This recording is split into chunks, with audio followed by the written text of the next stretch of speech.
എല്ലാവർക്കും ഇന്നത്തെ ക്ലാസ്സിലേക്ക് സ്വാഗതം. നമ്മൾ 8ാം ക്ലാസ്സിലെ രണ്ടാമത്തെ യൂണിറ്റ് ആയ തുല്യ ത്രികോണങ്ങൾ, അതായത് ഈക്വൽ ട്രയാങ്കിൾസ് എന്ന പാഠഭാഗമാണല്ലോ പഠിച്ചുകൊണ്ടിരിക്കുന്നത്. അപ്പം അതിന്റെ അവസാന ഭാഗത്ത് എത്തിയിരിക്കുകയാണ്. പേജ് നമ്പർ 36-ലെ 3 ചോദ്യങ്ങളാണ് നമുക്കിനി ബാക്കി ചെയ്യാനുള്ളത്. ഇതില് 4, 5, 6. അതിലിപ്പോ ആദ്യം 4ാമത്തെ ചോദ്യം ചെയ്യാം.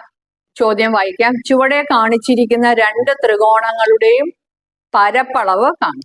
അപ്പൊ ചിത്രം നോക്കിക്കേ. 2 ചിത്രങ്ങൾ നമുക്ക് കാണാൻ കഴിയുന്നുണ്ട്. 5 സെന്റിമീറ്റർ, 5 സെന്റിമീറ്റർ, 8 സെന്റിമീറ്റർ. അപ്പൊ ഇവിടെ 2 5 സെന്റിമീറ്റർ ആയതുകൊണ്ട് നമുക്ക് മനസ്സിലാക്കാം ഇതൊരു സമപാർശ്വ ത്രികോണമാണ്. അതുപോലെ തന്നെ ഇവിടെ നോക്കിക്കേ, 5 സെന്റിമീറ്റർ, 5 സെന്റിമീറ്റർ, ഇവിടെ 6 സെന്റിമീറ്റർ. അപ്പൊ 2 വശങ്ങൾ തുല്യമായ ത്രികോണങ്ങളെയാണ് സമപാർശ്വ ത്രികോണങ്ങൾ അല്ലെങ്കിൽ ഐസോസെലസ് ട്രയാങ്കിൾ എന്ന് പറയുന്നത്. അപ്പൊ ഇവയുടെ പരപ്പളവ് എങ്ങനെയാ കണ്ടുപിടിക്കുന്നത്? ഹാഫ് ബേസ് ഇൻറ്റു ഹൈറ്റ്, അര ഇൻറ്റു പാദം ഗുണം ഉയരം അല്ലെങ്കിൽ ഉന്നതി. ഇവിടെ നമുക്ക് ഉന്നതി ഉണ്ടോ? ഇല്ല. നമുക്ക് ഇതിൻ്റെ അകത്ത് ഉന്നതി വരയ്ക്കാൻ കഴിയും. അപ്പൊ ആദ്യ ചിത്രത്തിൽ ഞാൻ ഉന്നതി വരയ്ക്കുകയാണ്. ഇത് പെർപെൻഡിക്കുലർ ആണ്, ലംബമാണ്. അപ്പൊ എത്രയായിരിക്കും ഇത്? 90 ഡിഗ്രി. പിന്നെ നമ്മൾ പഠിച്ചായിരുന്നു, എന്താണ് കഴിഞ്ഞ ക്ലാസ്സിൽ പഠിച്ചായിരിക്കും, എതിർവശത്തെ സമഭാഗം ചെയ്യും. തുല്യ വശങ്ങൾക്കിടയിലുള്ള കോണിൽ നിന്ന് ഒരു ലംബം വരച്ചാൽ അത് എതിർവശത്തെ സമഭാഗം ചെയ്യും, സമമായിട്ട് പായും. അപ്പൊ 8 സെന്റിമീറ്റർ എത്രയായിട്ട് മാറും? ഇവിടെ 4 സെന്റിമീറ്റർ വരും, ഇവിടെ 4 സെന്റിമീറ്റർ വരും, അല്ലേ? 4 സെന്റിമീറ്റർ. നമുക്ക് ആദ്യം ഇതിനൊരു പേരൊക്കെ കൊടുക്കാം. എ, ബി, സി, ഇവിടെ ഡി എന്ന് പേര് കൊടുക്കാം. ഡി. അപ്പം ത്രികോണ എ ബി സിയുടെ പരപ്പളവാണ് നമുക്ക് കാണേണ്ടത്. ത്രികോണ എ ബി സിയുടെ പരപ്പളവ് ഹാഫ് ബേസ് ഇൻറ്റു ഹൈറ്റ്, അര പാദം ഗുണം ഉന്നതി. അപ്പൊ നമുക്ക് ഇവിടെ ഉന്നതി ഇല്ല, നമുക്ക് ഉന്നതി കണ്ടുപിടിക്കണം. അപ്പൊ ഇവിടെ എ ഡി ആണ് നമുക്ക് കണ്ടുപിടിക്കേണ്ടത്. എന്താണ്? എ ഡി ആണ് കണ്ടുപിടിക്കുന്നത്. അപ്പൊ ഈ ത്രികോണത്തിന്റെ ഈ ഒരു ഭാഗം മാത്രം ഞാൻ എടുത്തുകൂടെ വരയ്ക്കാം.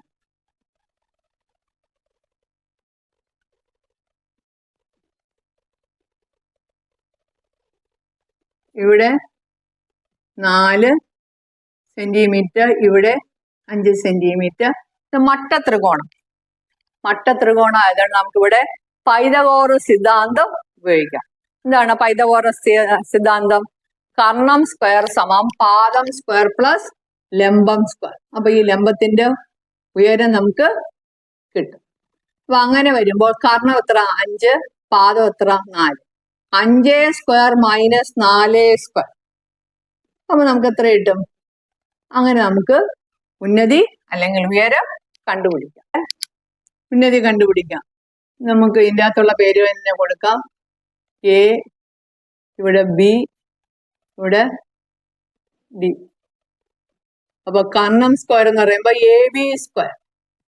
കർണം സ്ക്വയർ സമം പാദം സ്ക്വയർ പ്ലസ് ലംബം സ്ക്വയർ, എ ഡി സ്ക്വയർ.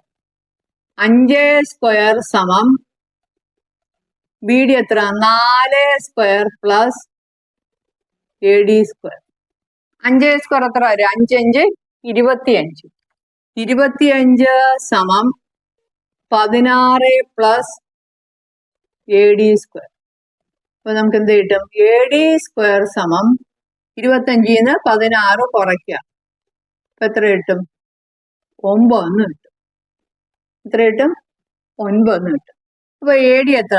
അപ്പൊ എ ഡി സമം റൂട്ട് ഓഫ് 9. 9ന്റെ റൂട്ട് എത്ര വരും? 3. അപ്പൊ എ ഡി 3 സെന്റിമീറ്റർ എന്ന് കിട്ടി. ഇനി നമുക്ക് പരപ്പളവ് കണ്ടുപിടിച്ചൂടെ? പരപ്പളവ്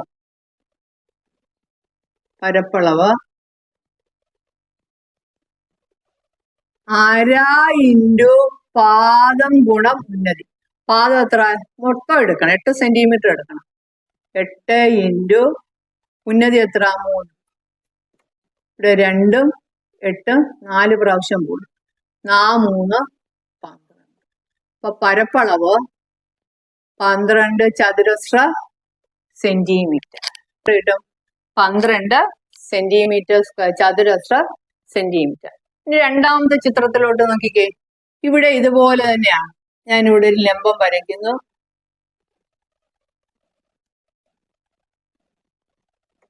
ഇതിപ്പം എന്റെ ചിത്രത്തിൽ നോക്കുമ്പോൾ ഇവിടെ കുറവും കൂടുതലും കാണും, കാര്യമാക്കണ്ട.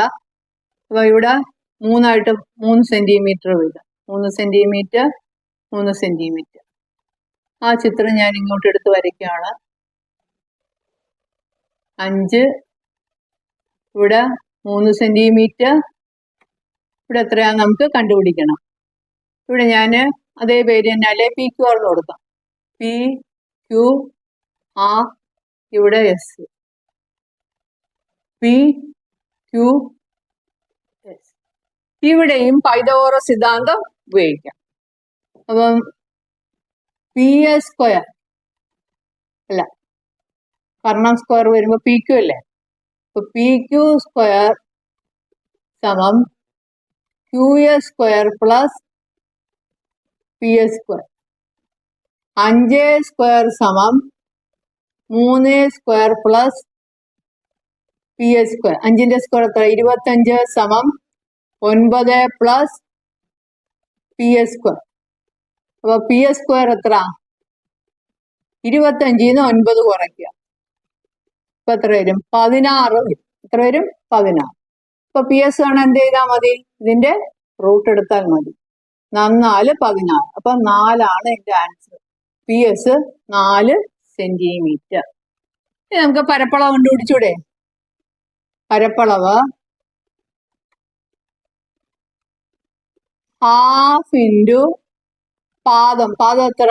മൊത്തം എടുക്കണം 6 സെന്റിമീറ്റർ ഇൻറ്റു ഉന്നതി എത്ര? 4 കിട്ടി. 2 4 എത്ര പ്രാവശ്യം? 2 പ്രാവശ്യം. 6 2 12. 12 സെന്റിമീറ്റർ സ്ക്വയർ ആണ് നമുക്ക് കിട്ടിയത്. 36-ലെ 5-ാമത്തെ ചോദ്യം. ഒരു സമപാർശ്വ ത്രികോണത്തിന്റെ ഒരു കോൺ 70 ഡിഗ്രിയാണ്. മറ്റ് 2 കോണുകളെ കുറിച്ച് എന്തൊക്കെ പറയാം? അപ്പൊ സമപാർശ്വ ത്രികോണം എന്ന് പറയുമ്പോൾ 2 വശം തുല്യമായ ത്രികോണമാണ് സമപാർശ്വ ത്രികോണം. ഞാൻ എന്താ ഇവിടെ ചിത്രം വരയ്ക്കുകയാണ്. ഈ 2 വശങ്ങളും തുല്യം. അപ്പം ഇതിൽ ഒരു കോൺ 70 ഡിഗ്രി എന്ന് പറയുന്നുണ്ട്. അപ്പൊ ഇവിടെ വേണമെങ്കിലും ആകാം, ഇവിടെ ആകാം, ഇവിടെ ആകാം, എവിടെ വേണമെങ്കിലും ആകാം 70 ഡിഗ്രി. പക്ഷെ ഈ 2 വശങ്ങളും തുല്യമായതുകൊണ്ട് ഈ 2 കോണുകളും എന്തായിരിക്കും? തുല്യമായിരിക്കും. എന്തായിരിക്കും? തുല്യമായിരിക്കും. ഇപ്പൊ ഞാൻ ഇവിടെയാണ് 70 എടുക്കുന്നതെങ്കിൽ ഇവിടെയും 70 തന്നെ എടുക്കേണ്ടി വരും. ഞാനിപ്പോ ആദ്യം എടുക്കാൻ പോകുന്നത് തുല്യമായ വശങ്ങൾക്കിടയിലുള്ള കോൺ, അതായത് ഇത് 70 ഡിഗ്രിയാണ് ഞാൻ എടുക്കുന്നത്. അപ്പൊ ഞാൻ ഇവിടെ തുല്യമല്ലാത്ത കോണാണ് എടുത്തിരിക്കുന്നത്. ഇത് 2 തുല്യമായ കോണാണ്. അതുകൊണ്ട് ഞാൻ എഴുതുകയാണ് തുല്യമല്ലാത്ത കോണാണ് ഞാൻ 70 ഡിഗ്രി എന്ന് എടുക്കുന്നത്. തുല്യമല്ലാത്ത കോൺ, തുല്യമല്ലാത്ത കോൺ, തുല്യമല്ലാത്ത കോൺ. തുല്യമായതും എടുക്കാം, തുല്യമല്ലാത്തതും എടുക്കാം. ഒരു കോണെന്നേ പറയുന്നുള്ളൂ. അതുകൊണ്ട് നമുക്ക് ഏത് വേണമെങ്കിലും എടുക്കാം. തുല്യമല്ലാത്ത കോൺ 70 ഡിഗ്രി എടുത്ത്. അപ്പം ബാക്കി 2 കോണുകൾ എത്രയാ നമുക്ക് കണ്ടുപിടിച്ചൂടെ? എങ്ങനെയാ കണ്ടുപിടിക്കുന്നത്? ഈ 2 വശങ്ങളും തുല്യമായതുകൊണ്ട് ഈ 2 കോണുകളും തുല്യം. അപ്പൊ 3 കോണുകളും കൂടെ ചേർത്ത് 180. അപ്പൊ 180 70 കുറച്ചിട്ട് 2 കൊണ്ട് ഭാഗിച്ചാല് ഇത് 2ഉം തുല്യ കോണുകളായതുകൊണ്ട് നമുക്ക് ആ ഉത്തരം കിട്ടും. 2 കൊണ്ട് ഭാഗിക്കുന്നത് എന്തുകൊണ്ടാ? ഇത് 2ഉം തുല്യ കോണുകളാണ്. അപ്പൊ മറ്റ് 2 കോണുകൾ നമ്മൾ എങ്ങനെ കണ്ടെത്തും? മറ്റ് തുല്യ കോണുകൾ, മറ്റ് രണ്ട് തുല്യ കോണുകൾ. മറ്റ് 2 കോണുകൾ തുല്യമാണെന്ന് എങ്ങനെ മനസ്സിലായി? ഈ 2 വശങ്ങളും തുല്യമാണ്. തുല്യമായ വശങ്ങൾക്കെതിരെയുള്ള കോണുകൾ തുല്യമായിരിക്കും. അതുകൊണ്ട് നമുക്ക് എങ്ങനെ എഴുതാം? 180 - 70/2 സമം 110/2 സമം 55 ഡിഗ്രി. അപ്പൊ ഇവിടെ 55 വരും, ഇവിടെയും 55 വരും അല്ലേ? ഇനി നമുക്ക് രണ്ടാമത്തെ രീതിയിൽ എടുത്തൂടെ? ഇനി രണ്ടാമത്തെ കേസിൽ ഞാൻ തുല്യമായ കോണുകൾ 70 എന്ന് എടുക്കുന്നു. ചിത്രം വരയ്ക്കുക. ഈ രണ്ട് വശങ്ങളും തുല്യം. സമപാർശ്വ ത്രികോണമായിട്ട് രണ്ട് വശങ്ങളും തുല്യം. അപ്പൊ തുല്യമായ വശങ്ങൾക്കെതിരെയുള്ള കോണുകൾ തുല്യം. അപ്പൊ ഇത് ഞാൻ 70 എടുത്തു. ഇത് 70 എടുക്കുകയാണെങ്കിൽ ഇത് എത്രയായിരിക്കും? 70 തന്നെ ആയിരിക്കും. അപ്പം ഈ കോൺ നമുക്ക് കണ്ടുപിടിച്ചൂടെ? അങ്ങനെ നമുക്ക് കണ്ടുപിടിക്കാം. അപ്പൊ രണ്ടാമത്തെ കേസിൽ ഞാൻ തുല്യമായ കോണാണ് 70 എടുത്തത്. തുല്യമായ കോൺ 70 ഡിഗ്രി. മറ്റു കോണുകൾ, മറ്റ് രണ്ട് കോണുകൾ. അപ്പൊ ഒരെണ്ണം എത്രയായിരിക്കും? ഒരെണ്ണം 70 ഡിഗ്രി തന്നെ ആയിരിക്കും. ഈ കോൺ നമുക്ക് കണ്ടുപിടിക്കാം. ഒരു കോൺ 70 ഡിഗ്രി തന്നെ. മറ്റേ കോൺ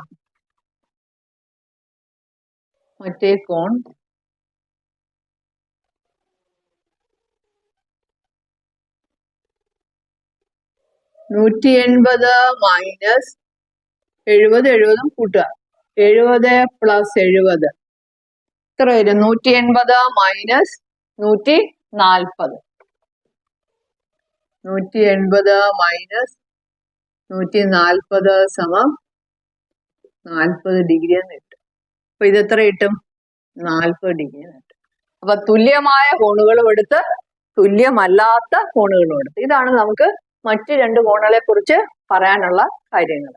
നമുക്ക് അടുത്ത ചോദ്യത്തിലേക്ക് പോകാം. ആറാമത്തെ ചോദ്യം, ഒരു കോൺ 70 ഡിഗ്രിയും ഒരു വശം 8 സെന്റിമീറ്ററുമായ തുല്യമല്ലാത്ത എത്ര സമപാർശ്വ ത്രികോണങ്ങൾ വരയ്ക്കാം?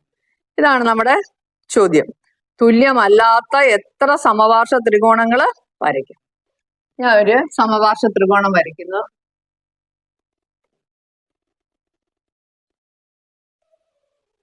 ഈ രണ്ട് വശങ്ങളും തുല്യം. നമുക്ക് തന്നിട്ടുണ്ട് ഒരു കോൺ 70 ഡിഗ്രി ആണെന്ന്, ഒരു വശം 8 സെന്റിമീറ്റർ. അപ്പൊ ഇത് രണ്ട് വശവും തുല്യമായതുകൊണ്ട് ഈ രണ്ട് കോണുകളും എന്തായിരിക്കും? തുല്യമായിരിക്കും.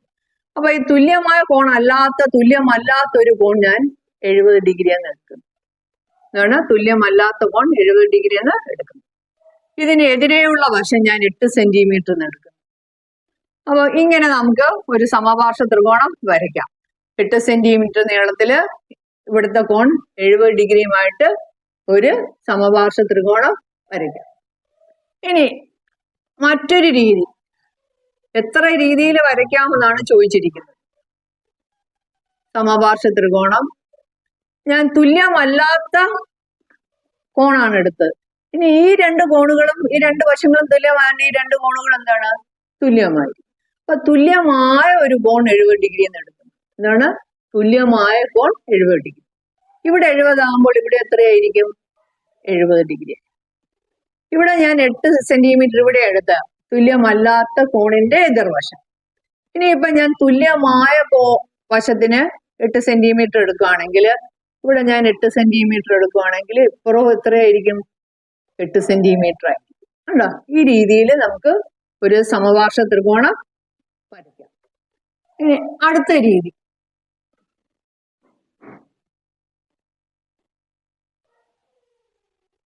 ഇനി ഞാൻ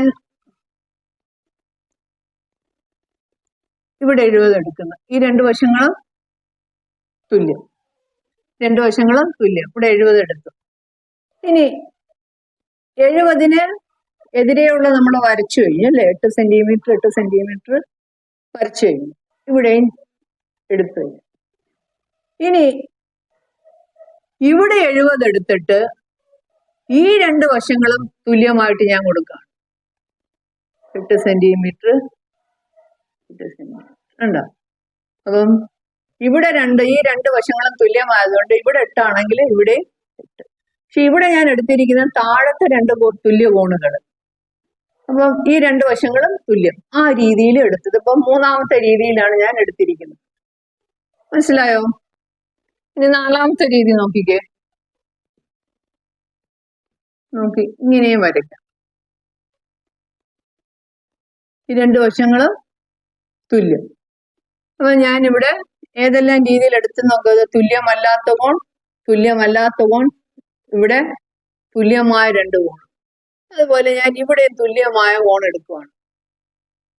ഇവിടെ 70 ആകുമ്പോൾ ഇവിടെ എത്രയായിരിക്കും? 70.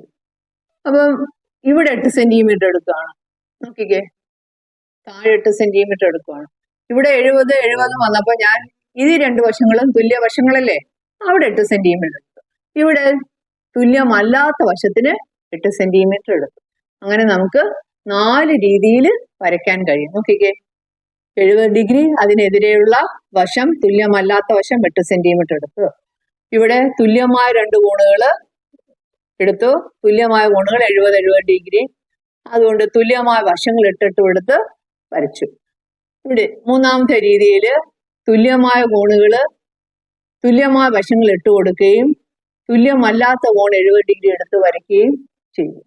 ഇനി നാലാമത്തെ രീതിയിൽ തുല്യമായ കോണുകൾ 70 കൊടുത്ത് തുല്യമല്ലാത്ത കോണിന് എതിരെയുള്ള വശം 8 സെന്റിമീറ്റർ എടുത്ത് വരച്ചു. അപ്പൊ ഇങ്ങനെ നമുക്ക് 4 രീതിയിൽ വരയ്ക്കാൻ കഴിയും. അപ്പൊ ഇതോടെ ഈ ലെസൺ തീർന്നിരിക്കുകയാണ്. എക്സസൈസ് ക്വസ്റ്റ്യൻസ് എല്ലാം തീർന്നു. ഇനി പുതിയൊരു ലെസണുമായിട്ട് അടുത്ത ക്ലാസ്സിൽ വരുന്നതായിരിക്കും. ഈ ലെസണിലെ എല്ലാ കാര്യങ്ങളും നിങ്ങൾക്ക് മനസ്സിലായെന്ന് കരുതുന്നു. അപ്പൊ നമുക്കിനി അടുത്ത ക്ലാസ്സിൽ കാണാം. ഓക്കെ.